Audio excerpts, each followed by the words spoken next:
Pemirsa, perubahan musim dari penghujan ke kemarau diantisipasi oleh BPBD Muara Enim dengan waspada karhutlah, sehingga mempersiapkan personil dan peralatan pemadam api.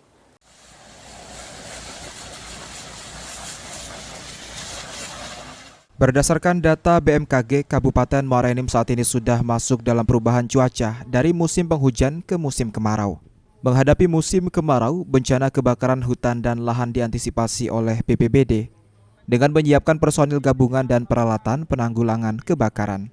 Pembentukan Satgas telah dilakukan Kabupaten Muara Enim untuk penanggulangan bencana karhutlah. Kepala BPBD Muara Enim Abdul Rozik Putra menyatakan pihaknya bersama personil gabungan juga melakukan sosialisasi kepada masyarakat, khususnya pemilik kebun dan lahan untuk tidak membuka lahan dengan cara membakar, terutama di wilayah rawan kebakaran lahan.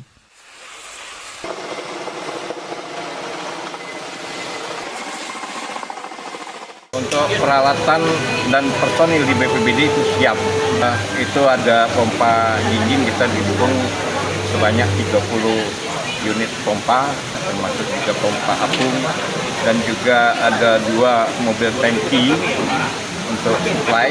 Untuk personil kita siap BPBD. Nanti ini akan bergabung dengan TNI, Polri, Manggala Agni. Dari pantauan satelit dan petugas lapangan, untuk lahan gambut yang ada di wilayah Muara Enim belum terpantau adanya titik hotspot. Mardiansyah, PAL TV.